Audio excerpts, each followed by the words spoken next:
सामान्यतः हम 3 प्रकार के क्षय की बात करेंगे, अल्फा क्षय, बीटा क्षय और गामा क्षय। तो प्रॉपरली आज का टॉपिक हम शुरू कर रहे हैं। तो आज का हमारा टॉपिक है वो है अल्फा क्षय, बीटा क्षय और गामा क्षय। अल्फा क्षय को समझने से पहले हमारे को ये जानना जरूरी है कि अल्फा कण होते क्या है। अल्फा कण जो है वो हीलियम के नाभिक जो होता है उसको अल्फा कण कहा जाता है। हम सब जानते हैं हीलियम का नाभिक जो है उसमें 2 प्रोटॉन होते हैं, तो प्रोटॉनों के साथ में इसमें 2 न्यूट्रॉन भी होते हैं, इसलिए इसकी जो टोटल द्रव्यमान संख्या है वो 4 होती है। तो द्रव्यमान संख्या जो है वो 4 होती है, जबकि परमाणु क्रमांक जो है वो 2 होता है। द्रव्यमान संख्या किसी भी नाभिक के लिए न्यूट्रॉन और प्रोटॉनों की कुल संख्या कहलाती है, जबकि जो परमाणु क्रमांक है वो प्रोटॉनों की संख्या कही।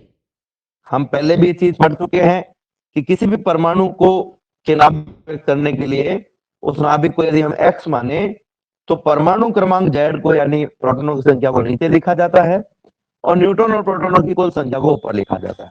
क्योंकि बीच में गैप आ गया, मैंने दोबारा बताया है परीक्षाओं की वजह से।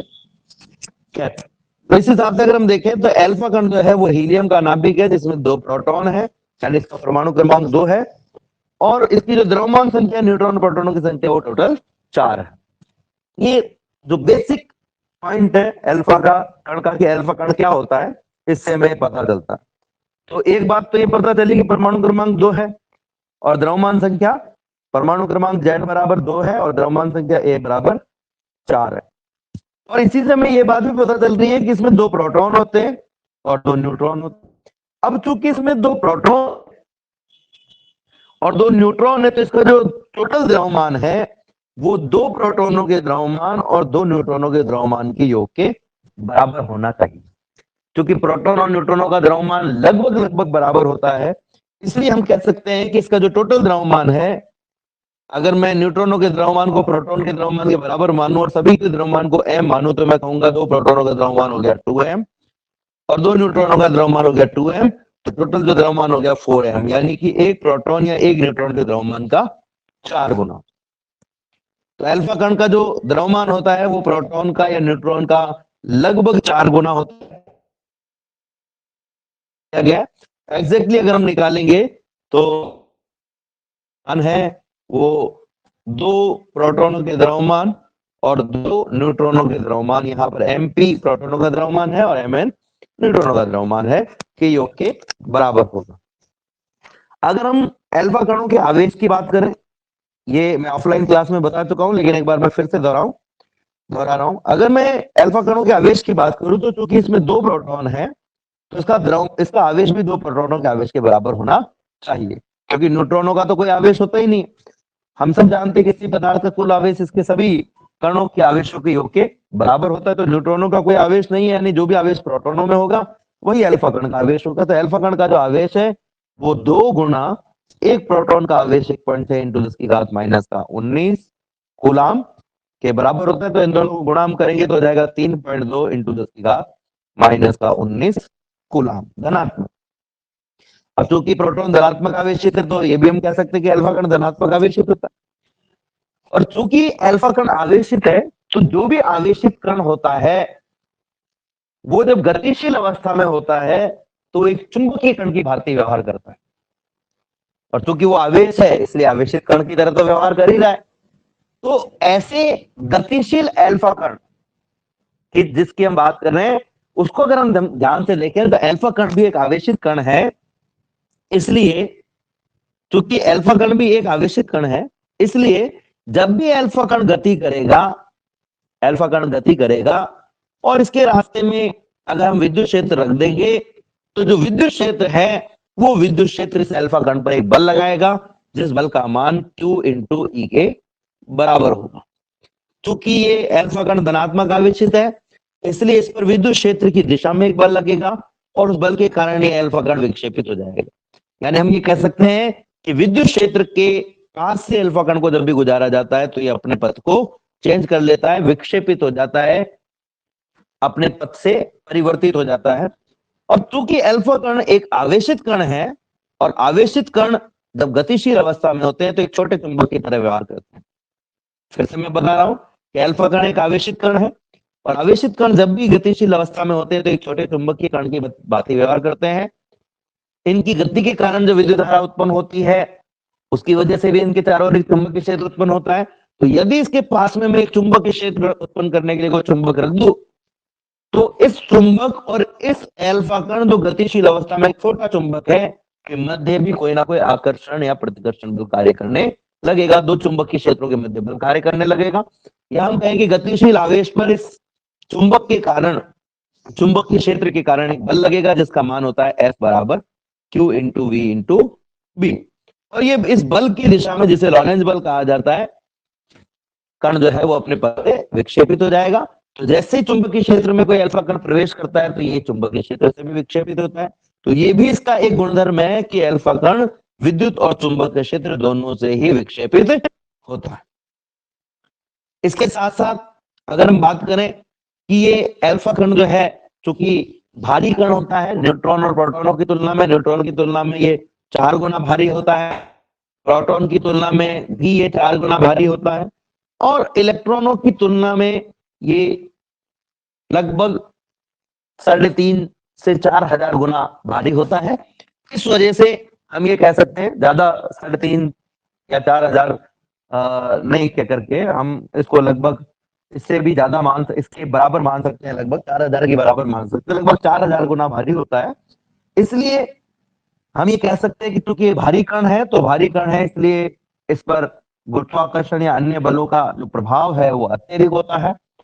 और उन अन्य कणों की तुलना में, हम इलेक्ट्रॉन या प्रोटॉन या न्यूट्रॉन की तुलना में बात कर रहे हैं, और भी दूसरे कणों के और भी दूसरी चीजों की वजह से, भारी कण होने की वजह से इसका जड़त्व भी अधिक होता है, और जड़त्व अधिक होने की वजह से इसका जो वेग है वो प्रोटॉन या न्यूट्रॉन या इलेक्ट्रॉन की तुलना में कम होता है, या हम कहें कि अनावेशित कणों की तुलना में कम होता है। इसका जो वेग है प्रोटॉन, न्यूट्रॉन और इलेक्ट्रॉनों की तुलना में तो कम होता है, लेकिन इतना कम नहीं होता है, या हम कहें कि बीटा कणों की तुलना में या गामा विकिरणों की तुलना में कम होता है, लेकिन इतना कम नहीं होता है ये कि ये गति ही नहीं करे। इसका जो वेग है वो लगभग 1.4 इंटू 10 की घात 7 मीटर प्रति सेकंड की वेग से लेकर के 1.7 इंटू 10 की घात 7 मीटर पर सेकंड तक होता है। क्योंकि ये एक आवेशित कण है, और आवेशित कणों को जब भी किसी गैस से गुजारा जाता है तो आवेशित कणों की एक प्रकृति होती है कि ये आवेशित कण जब गैस के परमाणुओं से टकराते हैं तो उन्हें आयनित कर देते हैं। क्योंकि अल्फा कण का जो आवेश है वो प्रोटॉन के आवेश का दुगना होता है, इसलिए इसकी जो आयनन क्षमता होती है वो प्रोटॉन के तुलना में अत्यधिक होती है। अब आयनन क्यों हो रहा है? तो जब भी अल्फा कण किसी परमाणु से टकराता है तो टक्कर के कारण भी अपनी ऊर्जा उस परमाणु को स्थानांतरित करता है, और वेग के कारण भी, यानी गतिज ऊर्जा भी और टक्कर के कारण जो ऊर्जा है वो भी इसे दे देता है, जिससे ये जो अणु है इसके या परमाणु है उसके जो नाभिक के चारों ओर गति करने वाले इलेक्ट्रॉन है वो अपनी कक्षा को छोड़ करके बाहर आ जाते हैं और आयनन संभव हो पाता है। अल्फा कणों को यदि किसी गैस में से गुजारा जाए तो अल्फा कण लगभग 2.7 सेंटीमीटर से लेकर के और लगभग 8 सेंटीमीटर दूरी तक गैसीय अणुओं का आयनन कर सकते हैं। इसे इनके आयनन परास कहा जाता है। यानी कि अल्फा कण जब गैस में से गुजरेंगे तो इनकी जो आयनन परास होगी वो 2.7 से लेकर के 8 सेंटीमीटर तक होगी, जो कि बहुत कम है। और ऐसा इसलिए है क्योंकि इनका वेग कम होता है।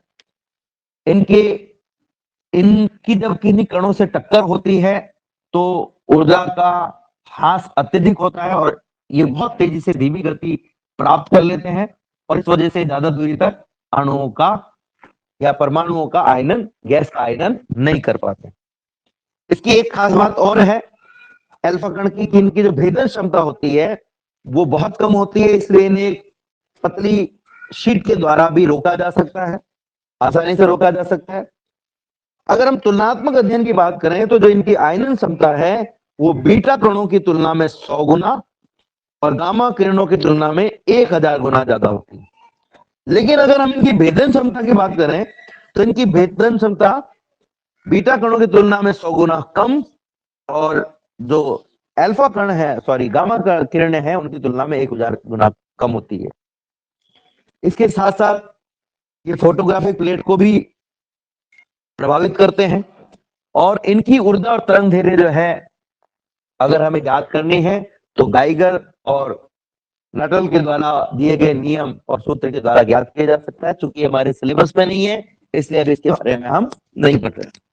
अब जब भी किसी कण से अल्फा कण क्षय होता है तो अल्फा कणों का जो क्षय होता है उसमें एक खास बात है कि मान लीजिए कि एक एक्स नाभिक आपके पास में है जिसका परमाणु क्रमांक Z है और द्रव्यमान संख्या A है।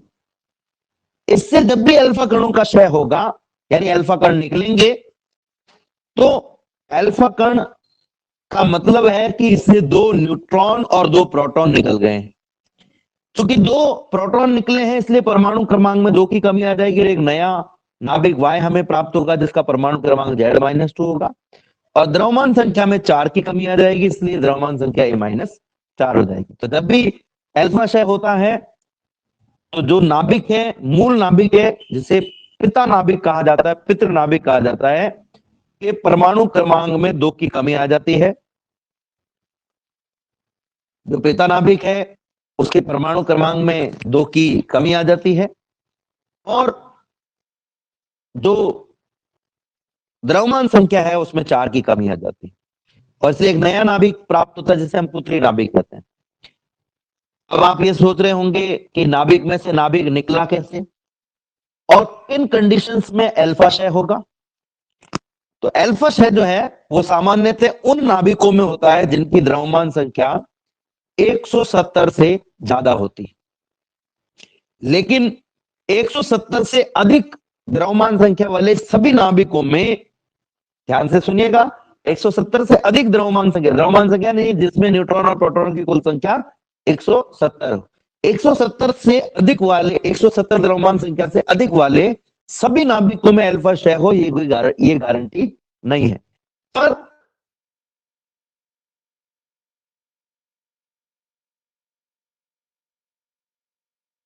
तो 10 या उससे ज्यादा है, सामान्यतः इनमें अल्फा क्षय बहुतायत से पाया जाता है।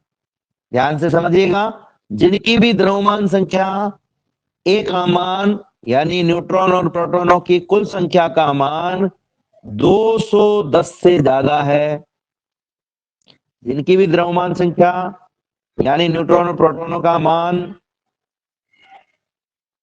जिनके न्यूट्रॉन और प्रोटॉनों की कुल संख्या 210 से ज्यादा है, उन सभी में अल्फा क्षय की संभावनाएं ज्यादा होती है। ज्यादा होती है का मतलब फिर से हम कह रहे हैं कि गारंटी नहीं है, पर इनमें अगर विघटन होता है तो नॉर्मली अल्फा क्षय ही होता है। नॉर्मली हम कह रहे हैं, हमेशा हम नहीं कह रहे हैं, कुछ विशेष कंडीशन में अन्य प्रकार के क्षय भी हो सकते हैं। अब जो दूसरा प्रश्न है हमारे दिमाग में आता है वो ये है कि अल्फा क्षय क्यों हो रहा है, बीटा क्षय क्यों नहीं हो रहा। बीटा क्षय होगा तो क्या दिक्कत होगी, तो इसको हम थोड़ा सा आगे चल के समझेंगे। और एक प्रश्न और ये दिमाग में आता होगा कि एक नाभिक में से दूसरा नाभिक निकला कैसे। कोई नाभिक है तो नाभिक में से नाभिक कैसे निकला। तो देखो बच्चों, नाभिक में से नाभिक निकलने का मतलब ऐसा नहीं है कि एक गोले में से कोई दूसरा गोला निकल गया। नाभिक में से नाभिक निकलने का अभिप्राय यह है कि बहुत सारे न्यूट्रॉन और प्रोटॉन एक जगह इकट्ठा थे और उनमें से कुछ न्यूट्रॉन और प्रोटॉनों का एक झुंड बाहर निकल गया है। क्योंकि न्यूट्रॉन और प्रोटॉन जिस जगह रहते हैं उस स्थान को नाभिक कहा जाता है। तो मान लीजिए कि यहां पर पहले 80 प्रोटॉन और 100 न्यूट्रॉन थे। अब इन 80 प्रोटॉनों में से 2 प्रोटॉन और 2 न्यूट्रॉन निकल गए हैं। 80 प्रोटॉनों में से 2 प्रोटॉन निकल गए हैं, 100 न्यूट्रॉनों में से 2 न्यूट्रॉन निकल गए हैं। इस वजह से हम ये कह सकते हैं कि अब यहां पर 78 प्रोटॉन और 78 के साथ में 98 न्यूट्रॉन बचे। और ये जो 2 प्रोटॉन और 2 न्यूट्रॉनों का झुंड निकला है इसी को हम अल्फा कण कह रहे हैं। तो नाभिक में से नाभिक निकलने का मतलब है कि किसी एक बड़े नाभिक के कणों के समूह में से एक छोटा समूह बाहर निकल जाना, जो कि संभव है। अब एक और प्रश्न उठता है कि ऐसा हुआ क्यों, और अगर ये समूह निकला तो 2 न्यूट्रॉन और 2 प्रोटॉनों का समूह ही क्यों निकला, अल्फा कण ही क्यों निकला? एक न्यूट्रॉन या एक प्रोटॉन या एक न्यूट्रॉन और एक प्रोटॉन का समूह क्यों नहीं बाहर निकला? ये भी तो पॉसिबल है कि एक न्यूट्रॉन ही निकले या एक प्रोटॉन ही निकले। 2 न्यूट्रॉन 2 प्रोटॉन का एक समूह जिसे हम अल्फा कण कह रहे हैं, यही बाहर क्यों निकला, एक न्यूट्रॉन या एक प्रोटॉन क्यों नहीं निकला? तो इस बात को भी हम थोड़ा सा आगे चल के भी समझेंगे।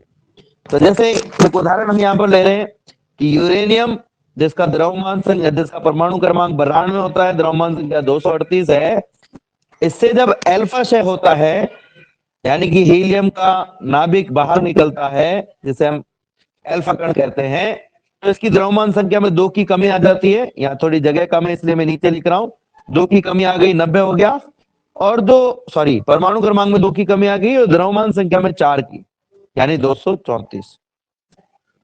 90 परमाणु क्रमांक वाला जो पदार्थ है वो थोरियम है। तो इससे ये पता चला कि हीलियम का नाभिक यानी अल्फा कण जब निकलता है यूरेनियम के विघटन से, यानी कि जब यूरेनियम के नाभिक का विघटन होता है, अल्फा क्षय होता है, तो थोरियम का नाभिक प्राप्त होता है और साथ में कुछ ऊर्जा भी हमें प्राप्त होती है। अब ये ऊर्जा कहां से आई? तो इस ऊर्जा को आइंस्टीन के द्रव्यमान ऊर्जा तुल्यता संबंध द्वारा ज्ञात किया जा सकता है। आइंस्टीन का द्रव्यमान ऊर्जा तुल्यता संबंध ये कहता है कि आइंस्टीन का द्रव्यमान ऊर्जा तुल्यता संबंध ये कहता है कि यदि एक्स नाभिक से अल्फा क्षय होने पर वाई नाभिक बनता है, मैंने शॉर्ट में लिखा है, तो जो भी ऊर्जा निकलेगी वो इस एक्स नाभिक के द्रव्यमान और वाई और अल्फा नाभिक के द्रव्यमानों के अंतर के ऊपर, जिसे हम द्रव्यमान क्षति कहते हैं, पर निर्भर करेगी। तो द्रव्यमान क्षति डेल एम का मान निकालना चाहूं तो हम कहेंगे एम एक्स नाभिक के द्रव्यमान में से एम वाई नाभिक का द्रव्यमान और एम अल्फा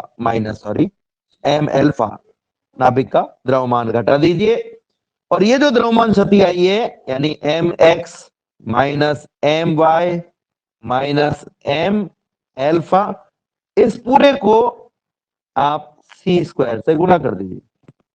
इससे जो मान आएगा ये इस विघटन में निकलने वाली ऊर्जा का मान आएगा। ये देखा गया है कि 210, ध्यान से सुनिएगा, बहुत महत्वपूर्ण बात आ रही है सामने।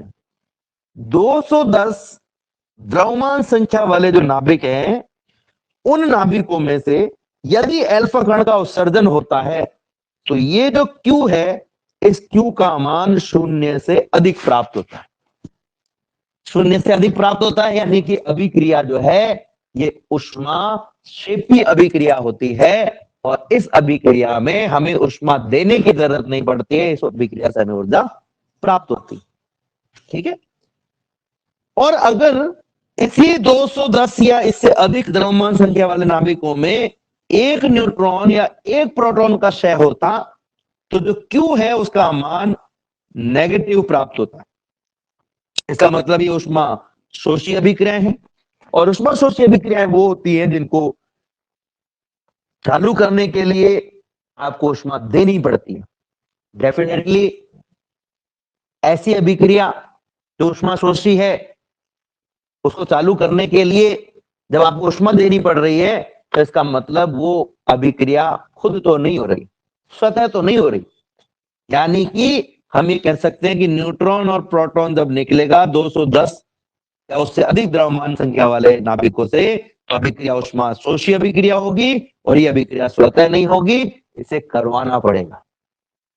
जबकि जो 210 या उससे अधिक द्रव्यमान संख्या वाले नाभिक हैं, उनसे जब अल्फा क्षय होता है तो जो अभिक्रिया होती है वो ऊष्माक्षेपी अभिक्रिया होती है, और ऊष्माक्षेपी अभिक्रियाओं को चालू करने के लिए हमें खुद से ऊर्जा देने की जरूरत नहीं होती है। इन अभिक्रियाओं से हमें ऊर्जा प्राप्त होती है ऊष्मा के रूप में।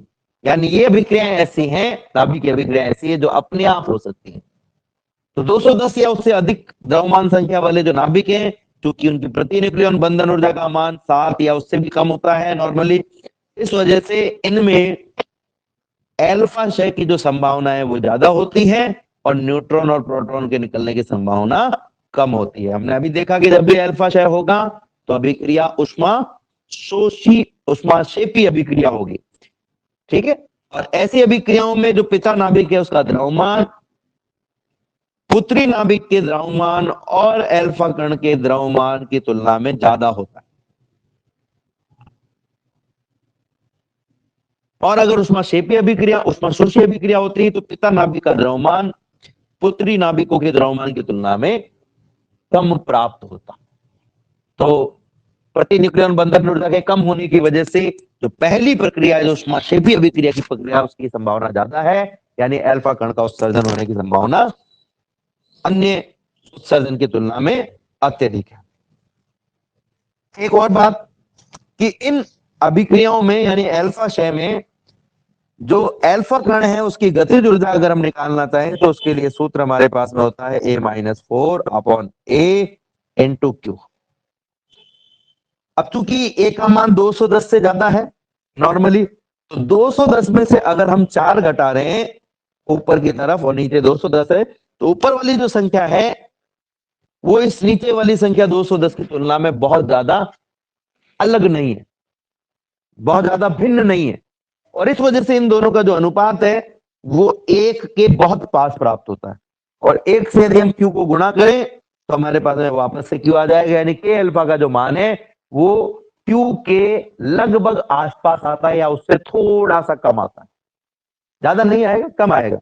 यानी कि जो अल्फा कण है उसकी जो गतिज ऊर्जा है वो कहां से प्राप्त होती है, इस उष्मा से, यानी ये सारी की सारी उष्मा अल्फा कण को गतिज ऊर्जा प्रदान करने में काम में आ जाती है, कभी कभी उष्मा के रूप में, कभी कभी गतिज ऊर्जा के रूप में।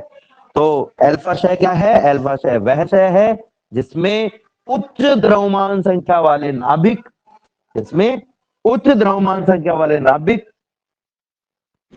का स्वतः विघटन होता है, और इस विघटन में एक अल्फा कण जिसमें 2 न्यूट्रॉन और 2 प्रोटॉन होते हैं वो निकलते हैं। अब देखिए, जब भी किसी कण का, किसी नाभिक का विघटन होता है तो उसकी जो द्रव्यमान संख्या है A, वो 4 रूप में हो सकती है। 4n, यानी उसकी द्रव्यमान ऐसी संख्या हो जिसमें 4 का भाग दे तो एक पूर्णांक हमारे पास में आवे, या ऐसी संख्या हो सकती है जो 4n+1 हो, यानी इसमें 4 का भाग दे तो पूर्णांक आने के बाद में एक शेष एक बचे। दूसरा होता है 4n+2, जैसे 236, 237 4n1 है, 238 ये 4n2 है, और 239 ये 4n3 है। 240 पे फिर से 4n आ जाएगा। तो 4 प्रकार के ये तत्व हो सकते हैं, 4n, 4n+1, 4n+2, 4n+3। अब एक उदाहरण हम ले रहे हैं कि मान लीजिए कोई परमाणु ऐसा है जिसकी द्रव्यमान संख्या 236 है।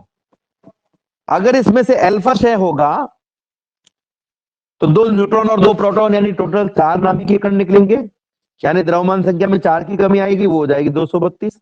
आप देखेंगे कि 236 में भी 4 का भाग पूरा जाता है, 232 में भी 4 का भाग पूरा जाता है, यानी कि 236 भी 4 का पूर्ण गुणज है। पूर्ण गुणज यानी किसी n से गुणा होने पर प्राप्त हो रहा है, और 232 भी 4 का पूर्ण गुणज है, यानी 232 में भी 4 का भाग पूरा चला जाता है। हालांकि 232 के को जब हम 4n के रूप में लिखेंगे तो n का मान अलग आएगा, और 236 को 4n के रूप में लिखेंगे तो n का मान अलग आएगा, ठीक है। लेकिन ये है दोनों 4n के रूप में। 4n के रूप में होने का मतलब है कि इसमें 4 का भाग देंगे तो एक ये जो भाग है वो पूरा चला जाएगा। तो एक खास बात समझ में आ रही कि 236 द्रव्यमान संख्या A वाले परमाणु से यदि अल्फा क्षय होता है, नाभिक क्षय अल्फा क्षय होता है, तो उसकी द्रव्यमान संख्या में 4 की कमी आ जाती है, यानी 232 में भी 4 का पूरा भाग जाता है। और इसमें से अगर एक अल्फा कण और विघटित हो जाए तो 228 द्रव्यमान संख्या वाला नया नाभिक प्राप्त होता है, 228 में भी 4 का भाग पूरा पूरा चला जाता है। इसमें से 4 और निकल जाए, यानी एक और अल्फा कण निकल जाए, तो 224 द्रव्यमान संख्या वाला एक नया नाभिक प्राप्त होता है, इसमें भी 4 का भाग पूरा पूरा चला जाता है। यानी कि वो नाभिक जो 4n श्रेणी का नाभिक है, 4n श्रेणी का नाभिक होने का मतलब ऐसा नाभिक जिसकी द्रव्यमान संख्या में 4 का पूरा पूरा भाग चला जाए। तो इससे यदि लगातार भी अल्फा कणों का उत्सर्जन हो, यदि इससे लगातार भी अल्फा कणों का उत्सर्जन हो, तो भी ये 4n श्रेणी का ही रहता है। इसलिए अल्फा क्षय को 4 श्रेणियों में बांटा गया। एक और खास बात यह है कि अल्फा क्षय जब भी होता है तो ऐसा नहीं है कि एक अल्फा कण निकल गया और बात खत्म। अल्फा कणों की श्रृंखला निकलती है, किसी परमाणु से, किसी नाभिक से एक अल्फा कण निकल सकता है, 2 निकल सकते, 3 निकल सकते, 4 निकल सकते, 5 निकल सकते, 6 निकल सकते, 7 निकल सकते हैं। साधारणतः अल्फा कण तब तक निकलते हैं जब तक कि उसकी द्रव्यमान संख्या का मान 210 से कम नहीं हो जाता है। पर ये गारंटी नहीं है, फिर मैं कह रहा हूं ये गारंटी नहीं है। हो सकता है कोई प्रक्रिया ऐसी स्थिति पे आके रुक जाए कि उसकी द्रव्यमान संख्या 212 हो जाए, 216 हो जाए, 217 हो जाए, 218 हो जाए, पर सामान्य से ये श्रृंखला जो है वो 210 द्रव्यमान संख्या पर आकर रुकती है। चारों श्रेणियां बताई गई है। जैसे थोरियम है, आप देख सकते हैं थोरियम से जब अल्फा क्षय होता है तो हमें लेड प्राप्त होता है। ये 4n श्रेणी का है क्योंकि थोरियम की जो द्रव्यमान संख्या है वो 232 है, जिसमें 4 का पूरा भाग चला जाता है, और इससे जो लेड प्राप्त होता है 208, उसमें भी 4 का भाग पूरा चला जाता है। इसी तरीके से दूसरा है नेप्ट्यूरियम। नेप्ट्यूरियम 4n+1 श्रेणी का है, और इसका जो अंतिम उत्पाद हमें प्राप्त होता है वो बिस्मिथ प्राप्त होता है। अंतिम उत्पाद बिस्मिथ प्राप्त होने का मतलब है कि नेप्ट्यूरियम से लगातार बीटा कणों का उत्सर्जन तब तक होता रहेगा सामान्य स्थितियों में जब तक कि बिस्मिथ प्राप्त नहीं हो जाए, जिसकी द्रव्यमान संख्या 209 है। इसी प्रकार से 4n+2 श्रेणी का यूरेनियम है और 4n+3 का एक्टिनियम है। इनमें दिया गया है कि इनका अंतिम उत्पाद क्या है। हम इस डिटेल में नहीं जाएंगे, हमारे काम की चीज भी नहीं है बहुत ज्यादा, लेकिन हमें एक बात पता चल गई कि अल्फा कण क्या होते हैं, अल्फा क्षय क्यों होता है। तो अल्फा क्षय भारी नाभिकों में होता है। अब मैंने आपको एक बात कही थी कि अल्फा क्षय ही क्यों, तो उसका एक कारण तो हमने देख लिया कि यदि न्यूट्रॉन और प्रोटॉन निकलेंगे तो जो अभिक्रिया है वो ऊष्माशोषी अभिक्रिया होने की संभावना ज्यादा होगी, और ऊष्माशोषी अभिक्रियाओं को चालू करने के लिए हमें ऊष्मा देनी पड़ती है, यानी ये स्वतः अभिक्रिया नहीं होगी। तो उस अभिक्रिया को हम स्वतः अभिक्रिया नहीं होगी तो स्वतः विघटन या विघटन की श्रेणी में नहीं ले सकते हैं। जबकि अल्फा कण जब निकलता है तो यह अभिक्रिया ऊष्माक्षेपी अभिक्रिया होती है, और इस अभिक्रिया के स्वतः संचालित होने की संभावना अत्यधिक होती है। इस वजह से अल्फा कण जो है वो निकलने की संभावना या अल्फा कण के विघटन की संभावना ज्यादा होती है, और एक न्यूट्रॉन या एक प्रोटॉन के विघटन की संभावना कम होती है।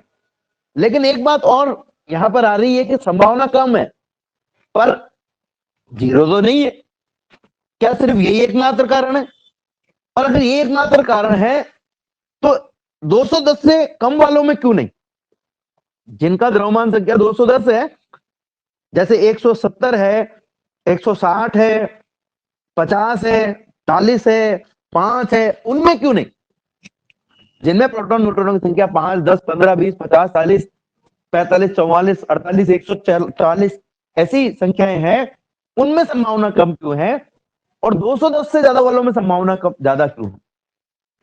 तो 210 जिनका परमाणु क्रमांक है, सामान्यतः हम ये कह सकते हैं कि परमाणु क्रमांक नहीं, सॉरी, द्रव्यमान संख्या है। क्योंकि द्रव्यमान संख्या 210 से ज्यादा है, इसका मतलब उसमें न्यूट्रॉन और प्रोटॉनों की जो संख्या है वो 210 से ज्यादा है। एक तो इनकी प्रतिन्यूक्लियन बंधन ऊर्जा कम होती है। प्रतिन्यूक्लियन बंधन ऊर्जा कम होने का मतलब यह है कि किसी एक न्यूक्लियन को, यानी एक प्रोटॉन को एक न्यूट्रॉन से आकर्षण की जो क्षमता है या जितनी तेजी से आकर्षित किया गया है वो आकर्षण कमजोर है, वो ऊर्जा, ठीक है, वो ऊर्जा कम होती। ठीक है, अगर ऊर्जा कम होगी तो ऐसे पदार्थों को अलग करना आसान हो जाएगा। और अगर प्रतिन्यूक्लियन बंधन ऊर्जा ज्यादा होगी तो अणुओं को, नाभिकों को, नाभिक के कणों को दूर करना मुश्किल हो जाएगा।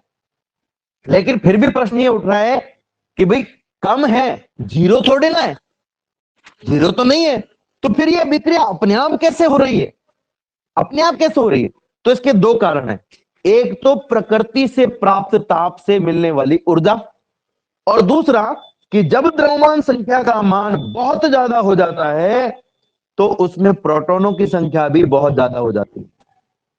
अब जैसे एक उदाहरण ले रहे हैं, मान लीजिए किसी परमाणु में टोटल 4 प्रोटॉन है, नाभिक में 4 प्रोटॉन है, तो इन 4 प्रोटॉनों के मध्य और उपस्थित न्यूट्रॉनों के मध्य एक आकर्षण बल लगेगा, जिसे नाभिकीय आकर्षण बल कहते हैं।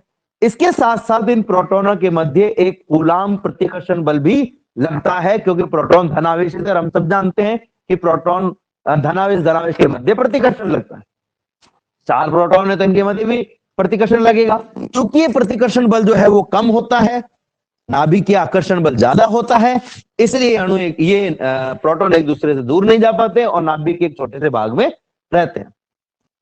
लेकिन जैसे जैसे प्रोटॉनों की संख्या बढ़ेगी, 4 से 10 होंगे तो इनके मध्य का प्रतिकर्षण भी बढ़ेगा, 10 से 20 होंगे तो प्रतिकर्षण और बढ़ेगा, 20 से 30 होंगे तो प्रतिकर्षण और बढ़ेगा, 30 से 40 होंगे तो प्रतिकर्षण और बढ़ेगा। तो जो 210 या उससे ज्यादा परमाणु क्रमांक वाले नाभिक द्रव्यमान संख्या वाले नाभिक है, उनमें प्रोटॉनों की संख्या अत्यधिक होती है। अब देखो दो बातें, पहला हम लेते हैं जिसमें 6 प्रोटॉन और 6 न्यूट्रॉन है, तो इसमें दो तरह के बल लग रहे हैं। प्रोटॉनों के मध्य प्रतिकर्षण बल जो प्रोटॉनों को दूर भेज रहा है, ठीक है, जो 6 प्रोटॉनों के मध्य लग रहा है, और प्रोटॉन और प्रोटॉन और न्यूट्रॉन और न्यूट्रॉन और प्रोटॉन और न्यूट्रॉन, यानी प्रोटॉन और न्यूट्रॉन में आपस में, न्यूट्रॉन और न्यूट्रॉन आपस में, प्रोटॉन और प्रोटॉन आपस में नाभिकीय बल आकर्षण बल जो इनको पास ला रहा है। प्रतिकर्षण बल इनको दूर ले जा रहा है, आकर्षण बल इनको पास ला रहा है। नाभिकीय आकर्षण बल का मान अत्यधिक होता है, इसलिए डेफिनेटली जो बड़ा होगा उसकी चलेगी, तो आकर्षण बल बड़ा है इसलिए आकर्षण होगा, प्रतिकर्षण जो है होगा तो सही पर दिखेगा नहीं। इसको ऐसे ले लीजिए कि दो व्यक्ति, दो छोटे बच्चे दो जुड़ी हुई चीजों को अलग करना चाहते हैं, और 4 बड़े लड़के उनको वापस इकट्ठा करना चाहते हैं, तो डेफिनेटली वो बच्चे हार देंगे और जो बड़े हैं वो जीत जाएंगे। तो नाभिक के आकर्षण को अगर मैं बड़े बच्चों की तरह मानूं तो नाभिक के आकर्षण जीत जाएगा, क्योंकि प्रतिकर्षण कम है। लेकिन एक समस्या यह है कि जो नाभिकीय आकर्षण है न्यूट्रॉन पर जो लग रहा है या प्रोटॉन पर जो लग रहा है, वो इसके निकटवर्ती न्यूट्रॉन या प्रोटॉन ही लगा सकते हैं। तो जब न्यूट्रॉन और प्रोटॉनों की संख्या कम होती है तो सारे के सारे न्यूट्रॉन और प्रोटॉन जो है वो एक न्यूट्रॉन या प्रोटॉन के निकटवर्ती न्यूट्रॉन और प्रोटॉन होते हैं। इनकी संख्या बढ़ने पर निकटवर्ती न्यूट्रॉन और प्रोटॉनों की संख्या भी बढ़ती है, जिससे आकर्षण भी बढ़ता है। अब मान लीजिए एक न्यूट्रॉन के आसपास टोटल 12 न्यूट्रॉन और प्रोटॉन आ सकते हैं, मान लीजिए। तो जब 2 न्यूट्रॉन और प्रोटॉन थे तो 2 इस पर बल लगा रहे थे, जब 3 हुए तो 3 लगा रहे, जब 4 होंगे तो 4 लगाएंगे, 5 होंगे तो 5 लगाएंगे, 6 होंगे तो 6 लगाएंगे, 7 होंगे तो 7 लगाएंगे, 10 होंगे तो 10 लगाएंगे, 12 होंगे तो 12 लगाएंगे। लेकिन जैसे ही 13वां न्यूट्रॉन या प्रोटॉन आएगा, अब उसके इस न्यूट्रॉन के पास में रहने के लिए जगह उपलब्ध नहीं है, तो उसे उससे थोड़ा सा दूर रहना पड़ेगा। जैसे ही इससे दूर रहेगा तो दूर रहने पर इसका जो आकर्षण है इस न्यूट्रॉन के प्रति वो बहुत तेजी से कम हो जाता है, बहुत तेजी से कम हो जाता है। अब अगर 14वां न्यूट्रॉन आवे तो या प्रोटॉन आवे तो उसको भी दूर रहना पड़ेगा, उसका भी आकर्षण कम होगा। यानी जैसे जैसे न्यूट्रॉन और प्रोटॉनों की संख्या बढ़ती है, शुरुआत में नाभिकीय आकर्षण बल का जो मान है वो बढ़ता है और उसके बाद में बढ़ना बंद हो जाता है, क्योंकि वो न्यूट्रॉन और प्रोटॉन जो है वो अब दूर स्थित हो जाते हैं। लेकिन प्रोटॉनों की संख्या बढ़ने के कारण अब देखो नाभिकीय आकर्षण तो कांस्टेंट हो गया, आगे नहीं बढ़ रहा है, लेकिन प्रोटॉनों की संख्या बढ़ने के कारण प्रतिकर्षण बढ़ता जा रहा है। यानी हम ये कहें कि बड़े बच्चों की संख्या तो 4 ही रह रही है, लेकिन छोटे बच्चों की संख्या जो है वो बढ़ती जा रही है, बढ़ती जा रही है, बढ़ती जा रही है, बढ़ती जा रही है, बढ़ती जा रही है, बढ़ती जा रही है, बढ़ती जा रही है। तो एक दिन ऐसा आएगा कि जो छोटे बच्चे हैं उनका भी प्रभाव देखने को मिलेगा, और हो सकता है कि वो जुड़ी हुई चीज को अलग नहीं कर पाए, पर जुड़ी हुई चीज का कोई हिस्सा तोड़ करके अलग कर दे। तो ये जो प्रतिकर्षण बल है प्रोटोनों के मध्य, बड़े नाभिकों में प्रोटोनों की संख्या ज्यादा होने की वजह से ये प्रतिकर्षण इतना बढ़ जाता है कि ये प्रोटोनों को दूर धकेलने की कोशिश करता है। अब दो बल लग रहे, एक बल प्रतिकर्षण बल जो प्रोटोन को दूर भगाना चाहता है, और एक आकर्षण बल जो इसको पास में लाना चाहता है।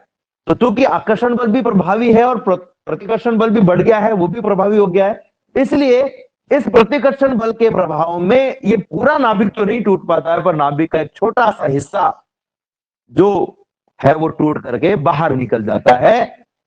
और वो जो हिस्सा है वो एक स्थायी नाभिक ही हो सकता है। और चूंकि प्रकृति में स्थायी नाभिकों में अल्फा और बीटा कण के रूप में नाभिक विद्यमान है, इसलिए या तो अल्फा क्षय होगा या बीटा क्षय होगा।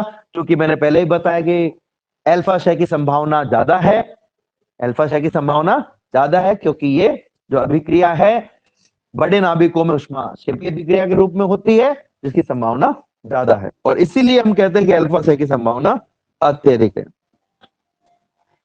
अब एक चीज